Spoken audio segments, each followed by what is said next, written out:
हाय. नमस्कार आमच्या भाऊ बहिणींना. काय चाललंय आमच्या भाऊ बहिणींचं? बरं आहेत ना सगळे? पाऊस पाणी काय म्हणतोय भाऊ बहिणींना तुमच्याकडं? बरं आहे ना. आमच्याकडे तर काय पाऊस पाणी नाही बरं का, नुसतं असं रिमझिम रिमझिम चालू आहे. काय कामामुळे व्हिडिओ काढायला होत नाही बरं का, भाऊ बहिणी टायमाला भेटत नाही. जसं टाइम भेटेल असं तर व्हिडिओ मी काढतच असते. तर काय भाऊ बहिणी काढला न काढलं तरी आपलाच, नाही काढला तर आपला तोटा आहे, काढला तर आपला फायदा आहे. बरोबर आहे का? पण कामातून जसं सवड भेटेल ना असं मी नक्कीच काढण्याचा प्रयत्न करत असते व्हिडिओ. तर पहिलं तर भाऊ बहिणींनो, तुम्ही सगळेजण आहे का नाही, आवीला अविनाश तर तुम्हाला माहितीच आहे, माझा भाऊ.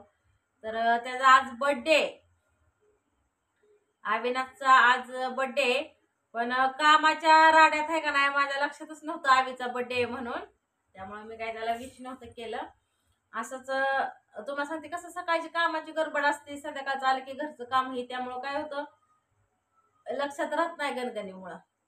माझं पण मी कामावर गेली होती. कामावर गेल्यानंतर ना आवीचा व्हिडिओ बघितल्यानंतर आयला म्हणलं आवीचा बर्थडे आहे काय आज. लक्षात राहत नाही. मग तुम्हाला सांगते, त्याला दुपारी फोन केल्यानंतर त्याला विश केलं, तर त्याचं तेवढं त्याला आनंद झाला बरं का भाऊ बहिणींना. कसं असतं माहितीये का, तर सुखात दुखात साथ द्यावी. आणि बर्थडे म्हणजे माणसाला म्हणजे असं लय मोठी वाटतं हो. त्याला बी वाटतं की असं करावं मला विश, असं तसं तर वाटतं, प्रत्येकाला असं वाटतं. आणि जेवढं आपण ज्या दिवशी बर्थडेच्या दिवशी विश करलं, एवढं तुम्हाला सांगते एक मनात वेगळाच आनंद असतो आणि ती प्रत्येक जण आनंद घेत असतो. तसंच आवीला मी दुपारी फोन करून आवीला बर्थडे विश केलं. तर भाऊ बहिणींनी मी केलंय, तुम्ही पण करा नक्कीच बर्थडे विश आवीला. तर पहिलं तर मी तुम्हाला सांगते, आवीला मी सॉरीच बोलीन बरं का, पण असं नाही त्याला. तर मग आवीला दुपारी फोन केला. आवीला म्हणलं की आवी काय बर्थडेचं बाबा. तर म्हणा की काय नाही का, म्हणलं कामाला गेलता का, म्हणलं कामाला नाही गेलो, म्हणलं घरीच आहे मी आज, सुट्टी आहे. म्हणलं बरं असू दे म्हणलं. तर म्हणलं की अरे मला तुझा बर्थडे आहे म्हणून माहितीच नाही. तर मला म्हणलं की अगं तरीच म्हणलं की आकाने माझं टेटस पण नाही तर बघितलं, आणि मला आकाने विश कसं काय नाही केलं. कारण की आका सगळ्याला म्हणजे असं ज्याचं ही बर्थडे असेल भाऊ बहिणींना, त्याला मी तुम्हाला सांगते आशीर्वाद देत असते चांगला. श्री स्वामी समर्थ चरणी सगळ्यांचंच तुम्हाला सांगते चांगलं असावं, कुणाचंच वाईट नसावं. प्रत्येकाच्या लाईफ मध्ये सुख दुःख तर येतच राहतं, चढ उतार असतोच. त्याला प्रत्येक गोष्टीला सामोरे जावंच लागतं, आणि गेल्याशिवाय मार्ग पण नसतो. प्रत्येकाला सामोरे जावं लागतं. तसंच तुम्हाला सांगते मग असंच बरं का. आता तुम्ही पण आवेला खरंच मनापासून विश करा, अशी माझी इच्छा आहे बरं का, खरंच भाऊ बहिणींना. कारण की कसं आहे,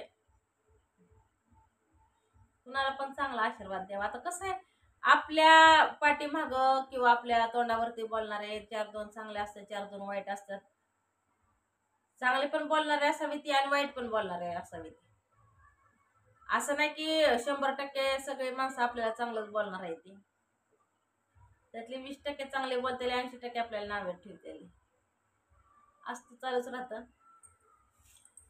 तर आवीला म्हणलं की आवी काय मग आज बर्थडेची पार्टी काय. तर म्हणलं आका आका काहीच नाही, तर केक ही पण काय आणलाय का नाही काय सांगता नाही यायचं बरं का मला. तर म्हणला की काय नाही बसलो. म्हणला की मला आकाने कसं काय विश नाही केलं, मी बघत होतो. अरे म्हणलं मी तुझा स्टेटसच बघितलं नाही, म्हणलं व्हिडिओच बघितलं नाही. व्हिडिओ बघितलं असतं तर म्हणलं केलं असतं. मग दुपारी तुम्हाला सांगते स्टेटस टाकलं तर त्याला भारी वाटलं. असं द्या, मला बी भारी वाटलं. तर त्याला म्हणलं आपल्या भाऊ बहिणीला सुद्धा सांगा तसं, तर त्यानं तर व्हिडिओ टाकलेलंच आहे. तर ज्या भाऊ बहिणींना माहिती आहे त्यांनी नक्कीच विश केलं असेल, ज्यांना माहित नसेल त्यांनी पण तुम्ही नक्कीच विश करा भाऊ बहिणींनो. आता शेवटी कसं आहे, मी म्हणणार नाही की सगळ्यांनी चांगलाच आशीर्वाद द्या किंवा सगळ्यांनी चांगलाच बोला. प्रत्येकाचे एक आपापलं मत असतं. कुणाला वाईट बोलावं वाटतं, कुणाला चांगलं बोलावं वाटतं. जी चांगलं बोलायचं ती चांगलं बोलायच्या पद्धतीने चांगलं बोलतात, आणि ज्यांना वाईट बोलावं असं वाटतं ती ज्या त्याच्या पद्धतीनं वाईट बोलून टाकतात. असं असतं. तर बसली होती कामावर येऊन, आताच तुम्हाला सांगते घरचं थोडस असं काम ही आवरलं. कामावर लगे आल्या आल्या तुम्हाला सांगते थोडस मी बसल्यानंतर न बसलं न उठलं न झोपलं तरी तुम्हाला सांगते आपलं काम आपल्यालाच करावं लागतंय. मग बसली जरा वेळ, बसली घरचं कामही केलं. म्हणलं चला आता थोडस, आणि त्यात मग लय असं जीव कटळून जातो. आता बी असं वाटतं की निवांत झोपावं, जेवण सुद्धा नाही करावं. त्यात गाण्याचा आवाज येत असेल तुम्हाला, डीजे चालू आहे सांगते, काहीतरी असेल कुणाचा काय कार्यक्रम असेल किंवा काय असेल. काय माझ्या भाऊ बहिणींचं असं म्हणणं होतं की योगिता तू म्हणजे काय, माझ्या बहिणींचं असं म्हणणं होतं की जेवढं काम करतेस एवढं कपड्यावारी उडवू नकोस पैसे, थोडीशी सेविंग करून ठेव की ही म्हणजे 4 पैसे ठेवू जपून,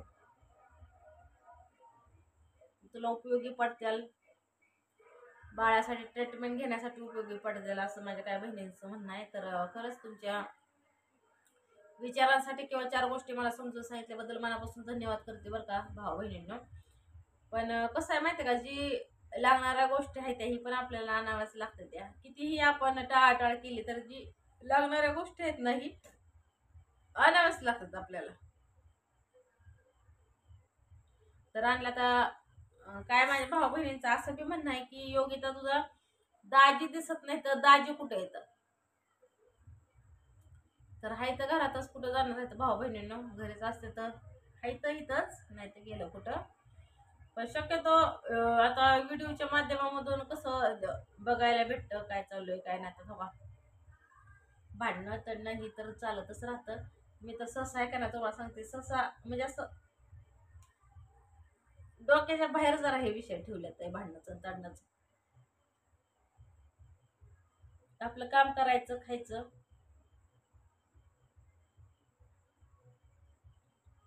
आता हे कोण तुमचं दाजी इथंच आहे तर आता बी झोपल्या ते तुम्हाला सांगते, ती साईडला झोपलेलं आहे तर कुठं नाही तर गेलेलं. जाते तर कधी कधी, कधी कधी जाते. आता कुठं जाते तर कसं जाते तर हे काय एवढं तुम्हाला उघड्यावर सांगत बसत नाही. जाते तर कधी जाते तर कधी असते तर असायचं चालायचं. कंटाळा आलाय मला तर. होय बाबा तुमचं दाजी तर आरामशीर झोपले आहेत. होय व ऐ भाऊ बहीण तुम्हाला विचारतात कुठे येतं म्हणते दाजी. हा काय झालं, काय म्हणलं? आराम चाललाय तुमच्या दाजींचा, आराम.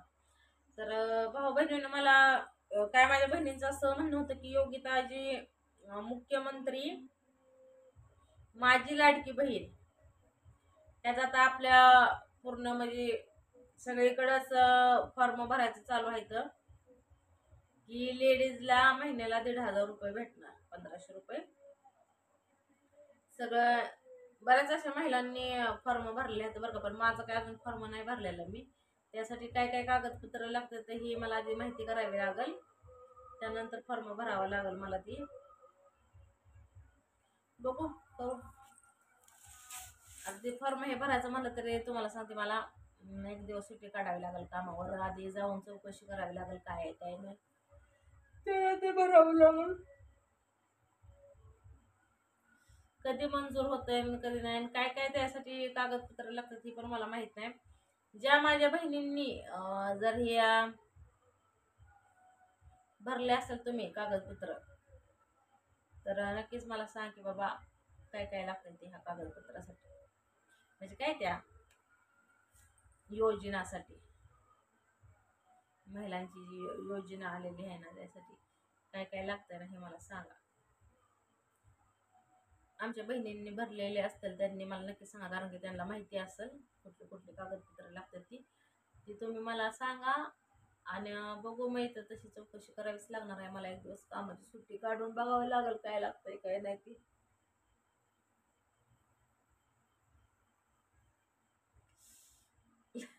जांभळायचं त्यामुळे मी काय आता असू द्यायच्याला कटाळा आलाय. आता काही जेवण नाही करणार काय नाही, औषध गोळ्या तर आपल्याला आता भले मोठे तुम्हाला ते असे धंडाकडे दिसते. काय बहिणींचं असं बी म्हणणं असतं की हिला काय झालंय आजारी पडायला, म्हणजे असं पालेभाज्या ही खा, असं आमच्या बहिणींचं म्हणणं आहे. पालेभाज्या तर जसं आपल्या बाजारातून मंडईमधून भाऊ बहिणीनं बाजार आणल्या जातो ना, त्याच प्रकारे आपण मी म्हणजे अशी भाज्या ही म्हणजे कालवण ही बनवत असते मी. आणि शक्यतो आहे ना आता बाजार घ्यायचं काय स्वस्त राहिलेलंच नाही. 30 रुपये पावशेर शिवर तर काहीच नाही, आणि ती पण एवढी मंडई बी भरत नाही आणि बाजार बी भरत नाही, असा विषय झालाय. तर असं त्याच्याला तर तुम्ही आवेला नक्कीच विश करा भावा बहिणींना. नक्की म्हणजे नक्कीच चांगला आशीर्वाद देत त्याला. तर घ्या सगळ्यांनी आपापली काळजी, भेटू आपण पुढल्या व्हिडिओमध्ये. Bye bye.